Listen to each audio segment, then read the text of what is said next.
Direct selling industry में एक बड़ी प्रॉब्लम है कि टीम बन तो जाती है लेकिन टीम में लीडर क्रिएट नहीं होते हैं। लीडर्स कैसे क्रिएट करें, अननोन लोगों से कैसे बातचीत करें, टीम अगर डेड हो गई है तो कैसे उसको आप दोबारा से एक्टिवेट कर सकते हैं, इन सारी चीज़ों पे विस्तार से बातचीत की इस इंटरव्यू में। लास्ट तक बने रहिएगा। दोस्तों नमस्कार, आदाब, सत श्री अकाल। चैट विद सुरेंद्र वत्स के नए एपिसोड में आप सबका बहुत बहुत स्वागत है। आज हमारे बीच में एक बहुत डायनेमिक लीडर हैं, मुंबई से स्पेशली चल के हमारे बीच में आए हैं। आइए हम सब लोग मिलकर स्वागत करें ललित ओसवाल जी का। ललित जी, चैट विद सुरेंद्र वत्स में बहुत बहुत स्वागत है आपका। Thank you sir. मुंबई से स्पेशली आपने ट्रैवल किया, इतनी दूर आए हमारे व्यूअर्स की वजह से। बिल्कुल, उसके लिए एक बार फिर अगेन बहुत बहुत धन्यवाद। बहुत बहुत थैंक यू सर। ये फ़र्ज़ है हमारा। अब इतना बड़ा इनिशिएटिव आपने उठाया है कि काफ़ी जगह से आप लोगों को बुला रहे हो। और मैं कहना चाहता हूँ सुरेंद्र जी, मैं सोच रहा था जब आपके कुछ क्लिप्स देख रहा था प्लीज़, कि जैसे एक बोला जाता है कि इंसान की ज़िंदगी में अगर कुछ तकलीफ है, कुछ चैलेंजेस है, तो उसे क्या पढ़ लेनी चाहिए? गीता पढ़ लेनी चाहिए। उसके सोल्यूशन उसके अंदर उसे मिल ही जाएगा। तो मैं देख रहा था कि ये जो चैनल आज डेवलप हो रहा है, पता नहीं आपने किस सोच के साथ में शुरू किया था, लेकिन काफ़ी सारे वीडियोस जब मैंने देखे और जिस तरह से ये डेवलप हो रहा है, आने वाले 3-4-5 सालों के बाद में मुझे ऐसे लगता है अगर कोई भी डायरेक्ट सेलर अगर किसी मुसीबत में फंसता है, डाउन फील करता है, डीमोटिवेट फील करता है, तो ये जो चैनल है उसके लिए गीता का काम करेगा सर। उसे बहुत सारे सोल्यूशन यहाँ से 100% मिलेंगे सर। तो एक बहुत बढ़िया काम कर रहे हैं आप। सबसे पहले आपको अप्रिशिएट करना चाहूँगा जी। आप जैसे डायनेमिक लीडर्स यहाँ पे हैं तो फिर समाधान तो मिल ही जाएगा। बिल्कुल बिल्कुल sir. Thank you so much Lalit ji. आपको और जितने भी हमारे लीडर्स आते हैं, हालांकि वो बहुत बड़े नाम हैं, उनकी अपनी कंपनीज में सब लोग उनको बहुत अच्छे से जानते हैं, लेकिन हमारा प्रयास है कि उनको पूरा हिंदुस्तान जाने और डायरेक्ट सेलिंग इंडस्ट्री के दूसरे लोग भी उनसे सीखें। बिल्कुल। तो सबसे पहले आप तक का अब तक का सफ़र कैसा रहा? ज़रूर बताना चाहूँगा सर, क्योंकि ये इंडस्ट्री ने मेरे ज़िंदगी में बहुत बड़े चेंजेस लाए। और जब भी ऐसा मौका मिलता है मुझे कि मेरा सफ़र बताने का एक अपॉर्चुनिटी मिलता है, तो मैं अंदर से खुश महसूस करता हूँ, क्योंकि मेरे जैसे काफ़ी लोग आज अलग अलग तकलीफ़ में हैं और चाहते हैं कि ये इंडस्ट्री उन्हें किसी न किसी तरह से मदद करे। राइट। तो सर मैं एक्चुअली राजस्थान से हूँ, मेरा नेटिव प्लेस राजस्थान है, लेकिन बॉर्न एंड बॉटन पुणे से, महाराष्ट्र। ओके। और मेरी पढ़ाई लिखाई वहीं हुई। ठीक है ना, ज़्यादा पढ़ नहीं पाया मैं। 10th पास की है मैंने, वो भी हिंदी मीडियम से। एक्चुअली हुआ ऐसा कि जब हम छोटे थे तो फैमिली के साथ में कुछ ऐसी घटनाएं घट गई जिसको इग्नोर करना या आउट ऑफ कंट्रोल होती है ना कुछ चीज़ें, तो हमारे पेरेंट्स उसको कर नहीं पाए और जिस वजह से काफ़ी सारा फाइनेंशियल क्राइसिस हमें देखना पड़ा। एक बहुत बड़ा कर्ज हो गया था। अच्छा। एक 18 से 20 लाख रुपए का कर्जा था, ऐसा मान के चलिए अब उस समय पे, यानी 90s की बात कर रहा हूँ मैं। अभी 20 लाख तब का, यानी आज का कितना हो गया? लगभग 1 0 आगे लगा सकते हैं हम, लगभग 2-2.5 करोड़ रुपया हो गया। अच्छा, उस कर्ज के सामने कोई एसेट नहीं था। तो ऐसे दिन हमने देखे वहाँ पे। पेरेंट्स ने बहुत कोशिश की कि ये बातें हम तक जाहिर ना हो। और हम भी छोटे थे, लेकिन जैसे जैसे बड़े होते गए समझ में आया कि भाई परिवार की हालत उतनी ठीक नहीं है। तो स्कूलिंग मेरा वहीं पे हुआ। मैं और मेरा भाई दोनों एक ही स्कूल में जाते थे, और मेरा भाई मेरे से 1 साल आगे था, 1 क्लास आगे वो पढ़ते थे। तो जब वो 10th में आए, मैं 9th में था। अब 10th पास की उन्होंने, पढ़ने में काफ़ी अच्छे थे वो भी और मैं भी ठीक ठाक था। 90% से उन्होंने 10th पास किया। अब उस समय का ज़माना, एजुकेशन का इम्पोर्टेंस, और पुणे जैसी सिटी में जहाँ पे पढ़ाई को बहुत मान दिया जाता है, तो सबके मन में था कि भाई आगे कुछ ना कुछ पढ़ाई लिखाई में आगे जाएंगे, कोई ना कोई प्रोफेशन पकड़ेंगे। लेकिन हुआ ऐसा कि 10th पास करने के बाद में 90% मार्क लेने के बाद में वो मुंबई आ गए और अपने रिलेटिव्स की मदद से एक ज्वेलरी शॉप में काम पे लग गए। अच्छा। अब उस समय मैं 9th में था जब ये सब चीज़ें हुई। फिर मैं 10th में गया, तो मैं जब 10th में गया तो मेरे सामने पिक्चर क्लियर हो गया था कि क्या होने वाला है। अपने साथ भी यही होने वाला है कि भाई 10th पास करना है और आगे पढ़ने का कोई चांस है नहीं, और जाके जॉब करेंगे। और मेरे मन में भी ये चीज़ें थी कि भाई परिवार पे बोझ बनने से अच्छा है कि कुछ ना कुछ अपनी तरफ से हेल्प हो जाए जी। तो 10th बहुत एंजॉय किया, पढ़ाई लिखाई ज़्यादा नहीं किया, बहुत एंजॉय किया। फिर भी 83% मिले। आप यकीन नहीं करेंगे कि आज आखिरी एग्जाम दिया मैंने, आज लास्ट पेपर दिया, और नेक्स्ट डे ट्रेन पकड़ के मुंबई, कहाँ पे आ गया? सीधा पुणे से मुंबई आ गया। एक ही धुन सवार थी कि कुछ ना कुछ कमाई की जाए। अब भाई 1 साल पहले आया था तो उनके कुछ कॉन्टेक्ट्स बन गए थे, तो उनके कॉन्टेक्ट से मुझे भी एक ज्वेलरी शॉप में क्या मिल गया? जॉब मिल गया। अब देखिए सुरेंद्र जी, रातों रात जिंदगी क्या हो गई? पूरी चेंज हो गई। रातों रात जिंदगी चेंज हो गई। मतलब एक दिन पहले तक फैमिली साथ में थी, मॉम डैड साथ में थे, फ्रेंड्स थे, ठीक है ना, एक अच्छी ज़िंदगी थी, और सडनली एक दिन के अंदर कहाँ आना पड़ा, मुंबई आना पड़ा, घर बार छोड़ दिया, पेरेंट्स वहाँ पे है, कोई फ्रेंड्स नहीं है, कोई दोस्त नहीं है, स्कूल में एक इमेज थी लेकिन यहाँ पे ऐसा कुछ है नहीं। तो रातों रात ज़िंदगी बदल गई। यहाँ पे आने के बाद में जब जॉब कर रहे थे उस समय पे हाथ से कपड़े धोना है, खाना लॉज में खाना है, तो मेहनत किया। और पहला साल वो जॉब करने के बाद में मेरे हाथ में जो सैलरी आई 1 साल की, 1 साल का मुझे फर्स्ट जो मेरा इनकम था 1 साल का मुझे मिला 12,000 रुपया। 1 साल का। अच्छा। क्योंकि रहना खाना सब वहीं पे है, तो 1 साल का 12,000, यानी महीने का कितना हुआ, सिर्फ 1,000 रुपये। ये बात कर रहा हूँ मैं लगभग 97 की, मेरी एज थी उस समय पे। एक 96 में मुंबई आ गया, तो 14-15 साल था। सेल्समैनशिप।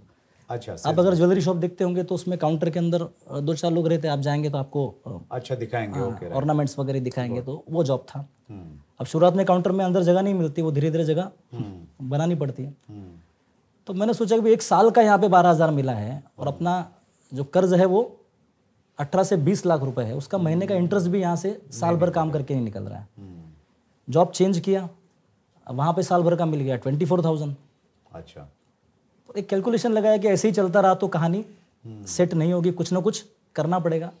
किसी कारण से वो जॉब छूट गया, और मैंने अंदर अंदर कसम खाई कि आज के बाद में ज़िंदगी में कभी जॉब नहीं करेंगे। अंदर एक गांठ बांध ली कि अब जॉब नहीं करेंगे, क्योंकि समझ में आ गया कि जॉब से कुछ होने वाला नहीं है। अब ज्वेलरी शॉप में काम किया था, तो खुद का शॉप करना है तो ज्वेलर्स का ही शॉप करना पड़ेगा, क्योंकि नॉलेज तो उसी चीज़ का था। राइट। लेकिन ज्वेलरी का शॉप करना है तो क्या चाहिए, वापस बहुत पैसा चाहिए। पैसे चाहिए, और पैसे घर से मांग नहीं सकते, मन में संकोच था। तो सोचा चलो लाइन चेंज करेंगे, कुछ और करेंगे। तो पैसे कुछ बोरो किए, यहाँ वहाँ से कुछ पैसे एडजस्ट किए, और करने के बाद में एक स्टोर टाइप एक शॉप मैंने चालू किया। अच्छा। STD हो गया, PCO हो गया, मोबाइल एसेसरीज वगैरह हो गई, यानी जो बन पड़ता था सब मिला जुला के एक मिली जुली जनरल स्टोर मैंने क्या कर दिया, एक स्टार्ट कर दिया। और वहाँ पे बहुत खुशी हुई मुझे कि मेरी महीने की कमाई वहाँ पे हो गई 40 से 50,000 रुपया। ओके। पहला साल 12,000, महीने के 1,000। दूसरे साल जॉब में महीने के 2,000। यहाँ पे कितना देखने मिल गया, सीधा 40 से 50,000 महीने का। पर 3-4 महीने के बाद में समझ आया कि ये जो पैसा है ये सिर्फ किस पे दिख रहा है, ऑन पेपर दिख रहा है। राइट। क्योंकि पैसा तो आ रहा है, शॉप का रेंट देना है, रेंट की शॉप थी, जहाँ पे मैं रहता हूँ रूम पे, फैमिली तो वहाँ है, तो यहाँ पे तो रूम पे रहता हूँ, उसका रेंट देना है, लाइट बिल भरना है, जो लड़का साथ में काम करता है उसको सैलरी देना है, मेरे खुद के खाने पीने के एक्सपेंसेस हैं। तो मिला जुला के देखा तो यहाँ पे भी काम बन नहीं रहा है। मुझे ऐसा फील आने लगा कि मैं लोगों के लिए कमा रहा हूँ। बहुत लोगों को ऐसा फील आता है कि मैं मेहनत तो कर रहा हूँ, पैसा आ रहा है, लेकिन लोग ही ले जा रहे हैं। तो वहाँ से भी काम बनता हुआ नजर नहीं आया। लेकिन अब करे क्या, कर्जा चुकाना है, कोई अपॉर्चुनिटी अपने पास में है नहीं कि इतना बड़ा पैसा कम समय में कहाँ से आए। तो बहुत कुछ तलाशा, लेकिन ऐसा कुछ रास्ता मिला नहीं। तो उसी शॉप में, जैसे मैंने मेरे कमिंग सून वीडियो में मैंने जिक्र किया कि मेरे कस्टमर थे, राइट। तो उसी शॉप में वो कस्टमर से मेरी मुलाकात हुई। मुझे अच्छे से तारीख याद है, ये है लगभग 25 अक्टूबर 2006 की बात है। अच्छा, ओके। यानी सुरेंद्र जी जिंदगी के 10 साल निकल गए। 96 में मैं पुणे से मुंबई आया पैसे कमाने के चक्कर में। 96 से 2006 एंडिंग, यानी जिंदगी के 10 से 11 साल निकल गए, लेकिन हाथ में कुछ नहीं आया। अब वो कस्टमर थे, उन्होंने मुझे डायरेक्ट सेलिंग इंडस्ट्री अप्रोच की। पहले कुछ इंडस्ट्री के बारे में सुन रखा था, क्योंकि पैसे कमाने में इंटरेस्टेड था तो सुनता था, लेकिन किसी ने मुझे प्रॉपर तरीके से इंडस्ट्री समझाया नहीं था आज तक। लोग होते ना जनरली प्रोडक्ट बेचते और निकल जाते हैं, ऐसे कुछ किस्से मेरे साथ में हुए, तो मेरा व्यू सही नहीं था। तो इन्होंने जब मुझे प्लान वगैरह समझाया तो आधे मन से मैंने प्लान देखा, लेकिन मन में एक सवाल था कि अगर ना बोल दूंगा तो एक कस्टमर से जो महीने का 4-5 हज़ार मिल रहा है वो भी मिलना बंद हो जाएगा। तो मैं सोचा कि भाई 5,000 मिलते रहना चाहिए, इनको तो एक ही बार देना है, मुझे तो हर महीने कमाना है। बस उनको खुश करने के लिए पैसा दिया और स्टार्ट कर दिया। इस इंडस्ट्री में बाय डिफॉल्ट आ गया, जैसे मैंने शेयर किया था। पर उन्होंने एक अच्छा काम किया कि मुझे लाने के बाद में उन्होंने मुझे छोड़ा नहीं। अच्छा, ओके। वो भी जानते थे कि मैं किस इरादे से आया हूँ। उन्होंने मेरा कंटिन्यू फॉलोअप लिया और किसी न किसी तरीके से एक सेमिनार के लिए, एक मीटिंग के लिए मुझे कन्विंस उन्होंने कर लिया। अच्छा। उनके साथ में एक मीटिंग देखने के लिए गया, एक ट्रेनिंग मीटिंग था, वो देखने के लिए गया। और वो मीटिंग के अंदर मेरा थोड़ा सा दिमाग खुला और मुझे लगा कि शायद से जिस एम के साथ में मैं मुंबई आया था वो ये इंडस्ट्री मुझे दे सकती है। और वो दिन है सुरेंद्र जी, उसके बाद में पीछे मुड़ के नहीं देखा, कभी मुझे बोलना नहीं पड़ा कि मीटिंग में आई है, पैशनेटली काम किया। अगले जो 10 से 15 साल है, पूरी ज़िंदगी क्या हो गई इंडस्ट्री की वजह से चेंज हो गई। यानी ज़िंदगी के 20-25 साल में पैसे कमाने के लिए काम कर रहा हूँ। शुरुआत का 10 साल बहुत कुछ किया। फिर जो पेरेंट्स का जो कर्ज था वो उतारा, फ्री हो गए उससे? बिल्कुल बिल्कुल सर, उसके बाद तो बहुत कुछ आगे बढ़ गए। आज ये इंडस्ट्री की बदौलत और ऊपर वाले की दुआ है, घर वालों का साथ है, जितने रिलेटिव्स थे जिन्होंने जगह जगह पे साथ दिया, मेरे फैमिली मेम्बर्स थे जिन्होंने साथ दिया, मेरे भाई ने मुझे साथ दिया, ओके, और ये इंडस्ट्री ने मुझे साथ दिया, जितने लीडर्स थे, तो काफ़ी आगे बढ़ गए। बहुत इंटरेस्टिंग स्टोरी है आपकी ललित जी। और एक सीखने क्या मिलता है सुरेंद्र जी इसमें मुझे, कि पहली बात तो जॉब से कुछ होगा नहीं, राइट, कोई अगर आगे बढ़ना चाहता है, और कम पैसे में बगैर इन्वेस्टमेंट किए अगर कोई एक बहुत बड़ा कुछ करना चाहता है संभव नहीं तो डायरेक्ट सेलिंग इंडस्ट्री उसके लिए, मैं ऐसा बोल सकता हूँ कि एक बहुत बड़ा वरदान है, बहुत बड़ा वरदान है सर। एक इंसान अगर चाहे तो बहुत आगे बढ़ सकता है। बहुत इंस्पायरिंग है ललित जी आपकी स्टोरी। Thank you. आपके कमिंग सून वीडियो पे बहुत सारे लोगों ने कॉम्प्लीमेंट्स दिए हैं, कुछ मैं पढ़ना चाहता हूँ, उसके बाद हम लोग कुछ क्वेश्चंस पूछेंगे। बिल्कुल। प्राथमेश गौरव का प्रश्न ने लिखा है, ग्रेट मुंबई गुरु भाई। अच्छा। सोविंद्रा सिंह ने लिखा है, great legend are coming. Ganesh Adgile ने लिखा है, great leaders and direct selling team building expert. बहुत बहुत थैंक यू। मोतीराम साहू ने लिखा है, आपकी कमिंग सून वीडियो इतनी अच्छी है तो पूरा वीडियो तो कमाल का होगा। अच्छा। पूरी पिक्चर अभी बाकी है। Thank you thank you. और नेतराम जी ने लिखा है, दबंग फायर लीडर। हाँ, बहुत बहुत धन्यवाद। तो इनमें से आपको कौन सी उपाधि अच्छी लगती है? अब कॉम्प्लीमेंट्स मिलेंगे तो अच्छा ही लगेगा, इसमें तो कोई दो राय नहीं है। तो आपको दबंग फायर लीडर अच्छा लगता है, लीजेंड अच्छा लगता है, मोटिवेशनल गुरु अच्छा लगता है, कौन सा आपको लगता है कि आपकी पर्सनैलिटी के साथ ये थोड़ा सा सूट करता है? मैंने ये सब बड़े बड़े शब्द हैं, ये लोगों का प्यार है जी, ठीक है ना, लोगों का प्यार है, और लोग अलग अलग नाम से बुलाते हैं, बस एक्सेप्ट करेंगे और आगे बढ़ेंगे, ऐसा कुछ। That's great. आपके जो प्रश्न जो पूछे ना लीजिए लोगों ने आपसे, उसमें बहुत बार एक चीज़ के बारे में बहुत पूछा गया है कि टीम को कैसे बढ़ाएं, टीम में लोगों को कैसे लाएं, और टीम में लीडर्स को कैसे क्रिएट करें। जी आप जानते हैं कि डायरेक्ट सेलिंग लीडर्स क्रिएशन का बिजनेस है। बिल्कुल। हमारे जैसे लोग टीम में तैयार हो जाएंगे तो हम फ्री हो जाएंगे, बड़ी टीम बन जाएगी, और वैसा नहीं हो पाया तो थोड़ा मुश्किल रहेगा, चैलेंज रहेगा। तो अगर एक व्यक्ति ने अपनी टीम में बहुत सारे लीडर तैयार करने हैं तो क्या सिस्टम अपनाएं, क्या क्या चीज़ों का ध्यान रखें? जी, बात आपने बिल्कुल सही कही कि लीडर्स क्रिएट किए बगैर ये इंडस्ट्री में बहुत बड़ा मुकाम हासिल करना ये पॉसिबल नहीं है जी, ये बात बिल्कुल सही है, और बहुत सारे लोग इसी में फंस जाते हैं। दो चीज़ें हैं अपनी इंडस्ट्री में, एक है सेल्स और दूसरा है लीडरशिप। राइट। ज़्यादातर लोग ये पहले पार्ट में ही रह जाते हैं, किसमें? सेल्स में रह जाते हैं। लीडरशिप को पूरी तरह से क्या कर देते हैं, वो इग्नोर कर देते हैं, जो मेरा एक्सपीरियंस मैंने देखा लोगों के साथ में। और जैसे आपने पूछा कि लीडरशिप कैसे डेवलप की जाए लोगों में, तो सर सबसे पहला अगर अपने टीम में लीडर्स क्रिएट करने हैं तो सबसे पहला हमें खुद एक अच्छा लीडर बनना पड़ेगा। अच्छा, वाह। अगर कोई इंसान सोचता है कि मेरे टीम में अच्छे लीडर बनाने हैं तो ये बिजनेस डुप्लीकेशन का बिजनेस है। अपनी लीडरशिप क्वालिटी को थोड़ा बढ़ाना पड़ेगा। बिल्कुल बढ़ाना पड़ेगा, क्योंकि देखिए sir, people do what you do, not what you से। यस, ये बात बार बार बोली जाती है, लोग बहुत आसानी से इसे सुनते हैं, लेकिन मुझे लगता है कि इस स्टेटमेंट का इम्पैक्ट बहुत बड़ा है। इम्पैक्ट इसका अपने नेटवर्क के ऊपर बहुत बड़ा गिरता है, क्योंकि लोग वो नहीं करते जो आप बोलते हो, लोग वही करते हैं जो करते हुए वो आपको देखते हैं। अब ऐसे में अगर मुझे मेरे टीम में लीडर्स क्रिएट करना है, हम बोलते हैं ना, कॉन्सेप्ट तो डायरेक्ट सेलिंग का यही है कि मेरे जैसे 100 लोगों को तैयार करना। राइट। तो एक लीडर ने सबसे पहले अपने आप से सवाल करना चाहिए, अपने जमीर में झांकना चाहिए कि अगर मैंने मेरे जैसे 100 लोग तैयार कर दिए तो मेरा नेटवर्क ऊपर जाएगा या नीचे जाएगा, है ना? और अगर ये सवाल वो करता है तो उसे जवाब जरूर मिलेगा कि उसे कौन से एरिया में अपने आप को डेवलप करना है। तो सबसे पहला अपने आप को डेवलप करना है, क्योंकि मास्टर सीडी सही रहेगी तो नीचे कॉपीज कैसे बनेगी? अच्छी सही बनेगी। अगर मास्टर सीडी में कोई फॉल्ट है तो सब खराब हो 1000 कॉपियां बना लो, वो आप अपने लिए क्या कर लोगे? बहुत बड़ा नुकसान बना दोगे, बहुत बड़ा तकलीफ वाला काम हो जाएगा। तो सबसे पहले अपने आप को सुधारना है लीडरशिप एरिया में, उसके बाद अपने को टीम में क्या करना है, लीडर्स क्रिएट करने। Sir that's great. तो अभी ठीक है, मैंने अपने आप को सुधार लिया ललित जी की बात सुन के, बिल्कुल अपने आप को चेक कर लिया कि मैं बिल्कुल तैयार हूँ अपनी कॉपी निकालने के लिए। हाँ। तो क्या प्रोसेस है? कैसे करूं आगे? बिल्कुल, मास्टर सीडी बन चुकी है, मास्टर सीडी बन गई है। अब टीम में कैसे तैयार किया जाए। अब टीम में तैयार करना है तो सबसे पहले मेरा ऐसा ओपिनियन है, मुझे ऐसे लगता है कि सबसे पहले हमें लोगों के लिए एक सिस्टम डेवलप करना चाहिए। ओके। बहुत सारे लोग हमारे टीम में आते हैं, कुछ लोगों के अंदर पोटेंशियल है, कुछ लोगों के अंदर बहुत ज़्यादा पोटेंशियल है, राइट, कैपेसिटी अच्छी है, लेकिन ये कैपेसिटी चेक करने के लिए उन्हें एक ऐसा एनवायरनमेंट, ऐसा एक माहौल देना चाहिए जहाँ पे अगर उसके अंदर आग है तो एटलीस्ट उसे एक चिंगारी का एहसास हो, ताकि वो आग बाहर निकले। राइट। अगर इसमें कुछ एग्जांपल लेना चाहूँ तो जैसे बहुत सारे बीज है, अगर फर्श पे डाल देंगे तो किसी बीज में से कुछ नहीं निकलेगा, लेकिन इन्हीं बीज को अगर हम लोग एक उपजाऊ जमीन में डाल देवे और उसे एक सही माहौल दे देवे, यानी कि खाद, पानी, सनलाइट, राइट, अगर उसको मिल जाए तो जिस बीज के अंदर जान है वो बीज क्या हो जाएगा, अंदर से फसल अंकुर फूटेंगे और अंदर से फसल जरूर आएगी। राइट। तो जो नए लोग हमारे टीम में आते हैं, मुझे लगता है वो भी एक बीज समान है।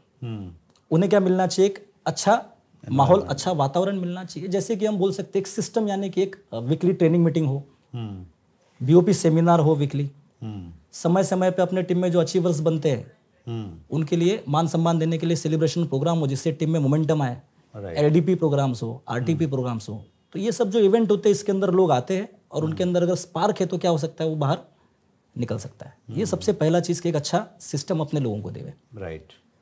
दूसरी चीज़ मुझे लगती है कि सिस्टम जो है ये मास लेवल का एक्टिविटी है। अच्छा। यानी इसमें एक दो लोग नहीं आते, इसमें कैसी आती है, भीड़ आती है। और आप भीड़ को लीडर नहीं बना सकते। राइट। आप भीड़ के ऊपर काम नहीं कर सकते, आप भीड़ के साथ में अपना टाइम इन्वेस्ट नहीं कर सकते। राइट। तो जब बहुत सारे लोग आए हैं तो अपने जो लोग हैं उसमें एक सिलेक्शन प्रोसेस होनी चाहिए। अच्छा, मेरी टीम में मान लेते हैं 1000 लोग हैं जी, तो मैंने उसमें से कुछ लोगों को छांटना है। बिल्कुल छांटना है, क्योंकि अगर लीडर बनाना है तो इंडिविजुअल फोकस उसके ऊपर करना पड़ेगा। Okay, good. अदरवाइज तो आप सबके ऊपर तो काम कर नहीं पाओगे। तो एक बहुत बड़ी टीम है, उसमें से कुछ लोगों को छांटना है। अब छाटा कैसा जाए, इसमें बहुत सारे लोग कंफ्यूज हो जाते हैं। जो गलतियां मैंने भी की थी मेरे इनिशियल डेज में, आज भी लोग कर रहे होंगे, तो मैं थोड़ा सा उस पर बात करना चाहूँगा कि होता क्या है। बहुत सारे लोग हैं और मैं इसे 4 कैटेगरी में अगर डिवाइड करूँ, ए बी सी डी, तो एक कैटेगरी होती है ए कैटेगरी। अब ये ऐसा बंदा होता है जो बिजनेस में आता है, सिस्टम फॉलोअर होता है, ड्रीमर होता है, एम्बिशियस होता है, और इसे अगर कुछ बातें एक बार समझा दी जाए राइट तो ये खुद से करने की शुरुआत करता है। ऐसे लोग अपने टीम में मिलते हैं हमें। दूसरी कैटेगरी में बोल सकता हूँ बी कैटेगरी। इसको ए में शिफ्ट किया जा सकता है, लेकिन इस बी कैटेगरी को थोड़ा सा क्या देना पड़ता है, धक्का देना पड़ता है। ये खुद से शायद नहीं करेगा, लेकिन इसे 4 बार अगर एक चीज समझाई जाए, इसे एक बार बोलने से शायद मीटिंग में नहीं आए, लेकिन 4 से 5 बार इसको साथ में मीटिंग में ले आए तो छठी बार शायद साथ में लाने की जरूरत नहीं है, अपना काम समझ जाएगा। थोड़ा सा वो धक्का देना पड़ता है, पुश करना पड़ता है। राइट। तीसरी कैटेगरी है सी कैटेगरी। अब यहाँ पे खतरा है थोड़ा सा। ये सी कैटेगरी में ऐसा मानता हूं कि ये ऐसे लोग हैं जो अपने साथ रहेंगे, पूरा समय साथ में रहेंगे, एक्टिव है ऐसा दिखाएंगे, करना है सब कुछ दिखाएंगे, शोर भी मचाएंगे, लेकिन हकीकत में देखा जाएंगे तो करेंगे कुछ नहीं। और ऐसे लोग अपना टाइम बहुत ज्यादा खराब कर देते हैं। लास्ट कैटेगरी है डी।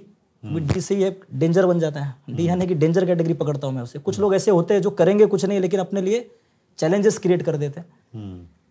अब लोग गलती क्या करते हैं सर, लोग गलती ये करते हैं कि ए के बारे में सोचते हैं चलो यार ये तो अच्छा बंदा है, ये कर लेगा, खुद से ही कर लेगा, इस पे ध्यान देने की जरूरत नहीं है। बी को थोड़ा सा पुश करके ये भी कर लेगा।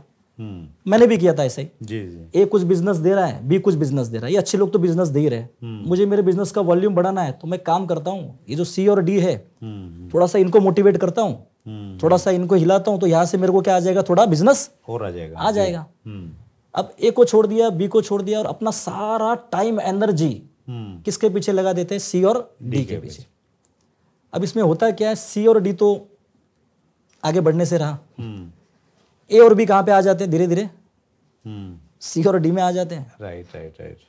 और अगर फिर भी अगर नहीं ध्यान दिया तो हम भी शायद से सी और डी में आ जाएंगे। तो ऐसी दिक्कत बन जाती है। तो मेरा मैसेज ये है कि सिलेक्शन तरीके से हो और पूरा टाइम इन्वेस्ट किस पे किया जाए, ए और बी पे। तो सिलेक्शन के क्राइटेरियाज में लीजिए क्या हो सकता है कि जो व्यक्ति प्रॉपर ड्रेस कोड में रहता हो, लर्निंग एटीट्यूड जिसका हो थोड़ा, बिल्कुल सही है। और क्या ड्रीमर हो, सिस्टम फॉलोअर हो, सिस्टम जो कहता है उसको फॉलो सिस्टम फॉलोअर हो, मीटिंग्स में रेगुलर आया करे, रेगुलर मतलब कंसिस्टेंसी उसका सबसे पहला कंसिस्टेंसी की पॉइंट होना चाहिए। थोड़ा अचीवर हो तो मेरे ख्याल से और अच्छा रहेगा, हमें मतलब हमारे लिए आसानी हो जाएगी उसे सिलेक्ट करना। Right. बिल्कुल सही है, परफेक्ट है। और एम्बिशियस होना चाहिए, ड्रीमर होना चाहिए। तो सिलेक्शन कर लिया मान लेते हैं जी। तो सिलेक्शन कितना करना चाहिए एक टाइम में? जैसे मेरी टीम में 1000 लोग हैं, हाँ। तो कितने लोगों को मैं सिलेक्ट करूं, किनके ऊपर मैंने काम करना है? देखिए सुरेंद्र जी, सिलेक्शन करने के टाइम पे हम एक साथ बहुत ज़्यादा पे फोकस नहीं कर पाएंगे। राइट। तो मुझे लगता है कि एक 5 लोगों के ऊपर अच्छे से ध्यान दिया जा सकता है। मल्टीपल लेग्स है तो 5 से लेके 10 लोगों पे एट ए टाइम फोकस किया जा सकता है। राइट। तो वो फोकस कर लिया, चुन लिया, अब उनके साथ में वर्किंग कैसे करें सर? अब होता ऐसे है कि पोटेंशियल तो हर आदमी के अंदर है, right. On the same time हर आदमी में प्लस पॉइंट भी है और माइनस पॉइंट भी है। तो मेरा ऐसा स्ट्रांग बिलीफ है कि लीडर्स क्वालिटी से नहीं बनते, लीडर्स सिचुएशन से बनते हैं। ग्रेट। पोटेंशियल अंदर है, लेकिन इस पोटेंशियल को चैलेंज करने के लिए जब एक सिचुएशन बनती है तब एक इंसान क्या करता है, उस पोटेंशियल को बाहर निकालने का चक्कर चलाता है। राइट। अब यहीं पे लोग गलतियां करते हैं। होता ऐसा है कि नीचे लीडर्स क्रिएट तो करने हैं, लेकिन एक इनसिक्योरिटी है मन में और एक फियर है सेल्स का और इनकम का। अब ऐसे में लोग क्या करते हैं कि जब फील्ड पे जाते हैं लोगों के साथ में तो मौका नहीं देते, अपॉर्चुनिटीज नहीं देते। उन्हें लगता है कि मैं करूंगा तो ही शायद से ये सेल्स क्लोज हो पाएगा, मैं शायद ये मीटिंग ले लूँ तो ये मीटिंग अच्छी हो जाएगी, अगर नीचे दे दिया तो हो सकता है मीटिंग क्या हो जाए, ऊपर नीचे हो जाए। ऐसे में लोग थोड़ा सा एक फियर के वजह से नीचे अपॉर्चुनिटीज नहीं देते। मुझे ऐसा लगता है कि उस फियर को खत्म करना चाहिए, क्योंकि मैं दूंगा तो जिंदगी भर मैं ही दूंगा ना। Right right right. और ये तो नेटवर्क है ही नहीं। मेरे जैसे अगर 50-100 लोग तैयार करने हैं तो नीचे मौका देना चाहिए सबसे पहला। मतलब ये नहीं डरना चाहिए कि उसके करने से रिजल्ट कम आएगा तो कोई बात नहीं है, कोई बात नहीं, let them yes do mistakes. बिल्कुल बिल्कुल, एक बार आएगा कम, 2 बार आएगा कम, लेकिन करते करते अगर वो बंदा बन गया तो वो आप नहीं हो, आपके एब्सेंस में भी क्या करेगा, सेल्स क्रिएट करेगा, जिसका आपको कुछ ना कुछ एडवांटेज तो मिलना ही है। तो लोगों को मौका प्रोवाइड करना चाहिए सर। दैट्स ग्रेट सर, बहुत डिटेल में आपने बातचीत की लीजिए, thank you so much. Viewers के कुछ क्वेश्चन लेता हूं सर जी। ये प्रश्न है श्रीधर चौधरी का। अच्छा। वर्क एंड एफर्ट को रिजल्ट में कैसे कन्वर्ट करें? अच्छा, अब ये चैलेंज तो आजकल बड़े बड़े कॉर्पोरेट सेक्टर में भी है कि प्रोडक्टिविटी और लीवरेज को कैसे मेंटेन किया जाए, कम पैसे में, कम समय में, कम एफर्ट में ज़्यादा आउटपुट कैसे, हर एक की ये इच्छा होती है। तो काफ़ी अच्छा सवाल है उनका। सुरेंद्र जी, मैं जब देखता हूँ आज के समय पे लोगों एक ट्रैप में चले गए लोग। ओके। काम करने के 2 तरीके होते हैं, एक होता है रिजल्ट ओरिएंटेड, लेकिन आजकल लोग इस तरफ नहीं, आजकल लोग एक्टिविटी ओरिएंटेड बन चुके हैं। अच्छा, ओके। और एक्टिविटी दिन भर कर लेते, उन्हें लगता है कि हमने बहुत मेहनत कर ली। मसलन एक एग्जांपल लेवे, समझो एक बंदा सुबह उठ गया, अपने टीम में 10-15 कॉलिंग कर ली, फील्ड पे निकल गया, टीम का एक कोर ले लिया, कुछ लोगों से और बात कर ली, शाम को कोई सेमिनार है या मीटिंग है उसको अटेंड कर लिया, यानी दिन भर उसने अच्छे से मेहनत किया, बहुत एफर्ट्स लगाया, शाम को घर पे आ गया, उससे लग रहा है कि मैंने बहुत काम किया, लेकिन क्या दिन भर में किसी नए प्रोस्पेक्ट से बात हुई? वो जो मीटिंग थी, सेमिनार थी, आज मैं देखता हूँ काफ़ी जगह पे मैंने ऐसा देखा है कि उस मीटिंग या सेमिनार के अंदर नए गेस्ट का रेशियो बहुत कम है। राइट। तो ये हो गया एक पैटर्न जिसको हम बोल सकते हैं एक्टिविटी ओरिएंटेड काम।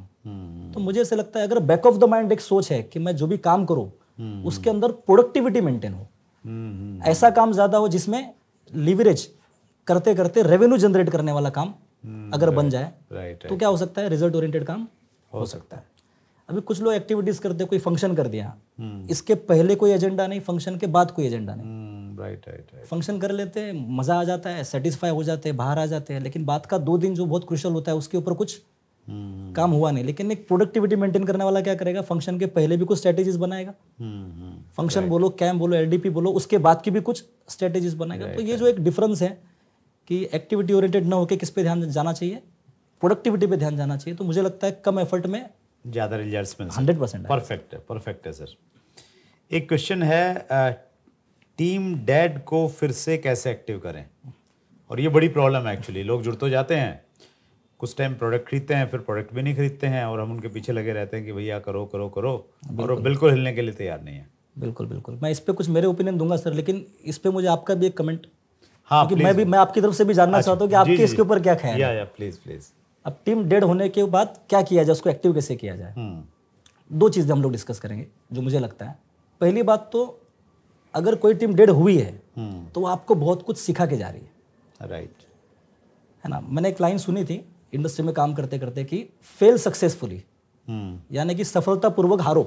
कोई काम हम कर रहे हैं उसमें अगर हमें हार मिली है, हम गिर गए हैं, तो खाली हाथ मत उठो, उठने के समय पे उसमें से कुछ ले करके उठो।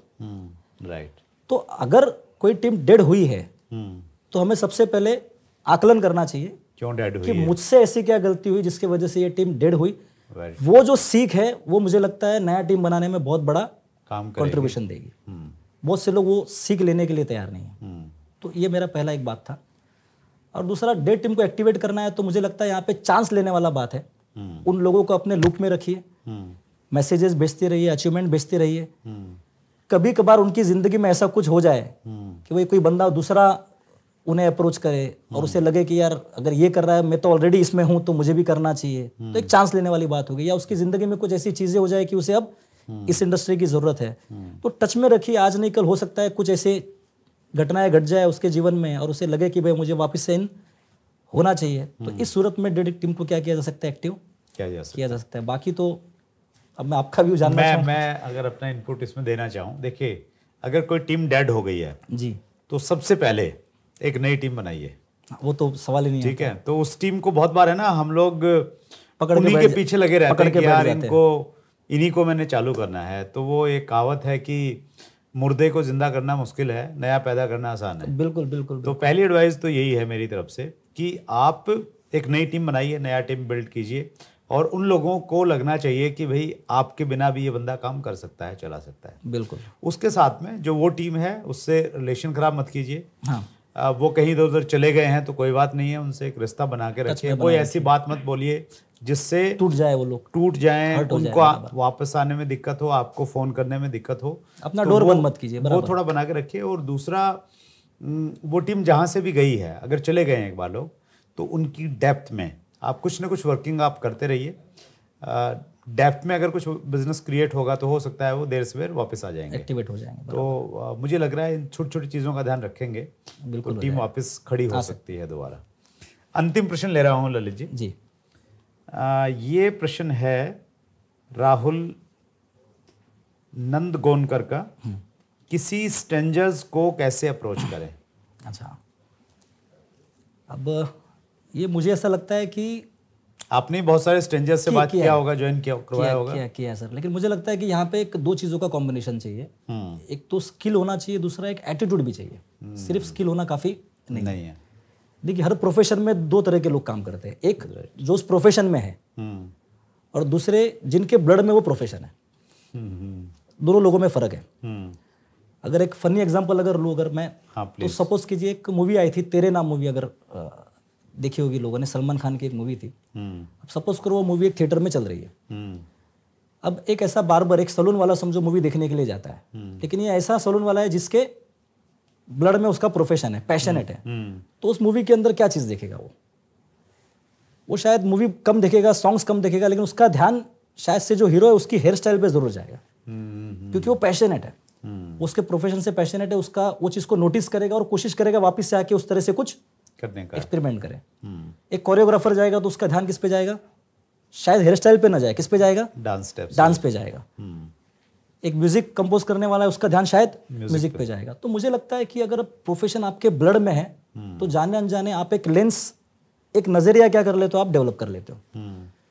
तो स्ट्रेंजर अगर अप्रोच करना है तो सबसे पहला वो नजरिया अपने अंदर आना चाहिए। वो लेंस बोलते हैं ना, स्कैनिंग करने की एक एबिलिटी आनी चाहिए कि एक बंदा नजर आ गया, समझो रिक्शा में बैठा है, ऑटो में बाजू में बैठा है, एक 10 मिनट का सफर है, तो पहले स्कैनिंग कर ले वे, जो हम बोलते हैं ट्रेनिंग में कि suspecting and prospecting, physical observation, mental calculation, वो अगर वो कर ले वे और वो जितने जल्दी वो कर पाए उतना आसानी से वो क्या कर सकता है, बातचीत छेड़ सकता है। तो सबसे पहला तो ये एक एटीट्यूड अंदर लाना चाहिए।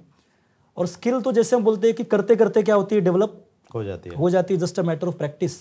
थोड़ी सी डेयरिंग अगर करे, लोगों से बातचीत करना स्टार्ट करे, कोई रॉकेट साइंस नहीं है, क्योंकि सामने कौन बंदा मिला है, किस मूड में है और वो किस तरह से अपनी बातों को लेगा हम नहीं जानते। तो यहाँ पे एक फिक्स स्ट्रैटेजी तो नहीं है, लेकिन जो बोलते हैं शुरुआत करना, ट्रिपल ए फार्मूला जो बोला जाता है, कभी बातचीत छेड़ो, हल्का फुल्का स्माइल देके, फैमिली में कौन कौन है, क्या है, क्या करते हो, हल्का फुल्का बातचीत करते करते एक कहीं पे ऐसा मौका मिलेगा जहाँ पे आपको अपनी बात रखने का चांस मिलेगा, वहाँ पे अपनी बात आप रख दो। विजिटिंग कार्ड जरूर रखो पास में, अब मैं इनिशियल डेज पे जो गलती करता था, मैं मेरा नंबर दे देता था। अच्छा, सामने वाले के सामने से नहीं लेता था। ऐसे लाखों बार मैंने नंबर दे चुका हूँ, लेकिन कॉल सामने से नहीं आता है और करने के लिए मेरे पास नंबर नहीं है। तो गलती मैंने सुधार दी कि अभी नंबर क्या होना चाहिए, एक्सचेंज होना चाहिए। मेरा दूंगा तो सामने से उसका भी लेना चाहिए, ये एक बात। और दूसरी गलती, बहुत सारे लोग नंबर ले लेते हैं, ये भी मेरे साथ हुआ, मैं पर्सनल अनुभव ही बता रहा हूँ कि नंबर ले तो लेते हैं लेकिन उसके ऊपर एक्शन नहीं ले पाते। अब स्ट्रेंजर है सर, नंबर मिल गया, अब कितना दिन, 2 दिन 3 दिन आपके पास में ऑक्सीजन पीरियड है, आपको क्या करनी चाहिए, एक बार बात तो करनी चाहिए ताकि उसको याद रहे, राइट, या मैसेज भेजना चाहिए। अब बाद में करेंगे तो भूल ही जाएगा। खत्म, 7 दिन निकल गया तो शायद से उसे याद भी नहीं रहेगा कि ऐसी कुछ बात हमारी हुई थी।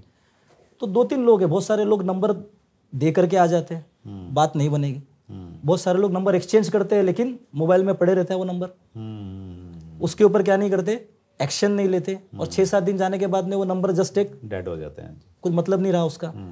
तो स्ट्रेंजर अप्रोच करने के टाइम पे नंबर एक्सचेंज कीजिए और बाद में कॉल कीजिए, क्योंकि वो एक्स्ट्रा है, वो आपकी थाली में से नहीं है, वो क्या है, एक्स्ट्रा है, आपने उसके लिए एक्स्ट्रा टाइम इन्वेस्ट नहीं किया है, तो वहाँ पे फियर नहीं होना चाहिए। अच्छा, वो बंदा आपके हिस्ट्री के बारे में नहीं जानता। एक बंदा जब आता है तब वो उसकी हिस्ट्री रहती है, लोग उसे जज करते हैं और हिस्ट्री देख के रिस्पॉन्स देते हैं, लेकिन इंडस्ट्री में 6 महीने 1 साल काम करने के बाद में वो बंदा थोड़ा इंप्रूव हो गया रहता है, उसका जनरल नॉलेज, एटीट्यूड बन गया रहता है। तो जो स्ट्रेंजर है वो एक नए इंसान को दिख रहा है, तो यहाँ पे क्लोजिंग के चांसेस ज़्यादा है। सिर्फ एक्शन, टाइमिंग बहुत इंपॉर्टेंट है। दैट्स ग्रेट, वंडरफुल, बहुत अच्छा आपने इनपुट दिया स्ट्रेंजर्स से कैसे हमें बातचीत करनी चाहिए।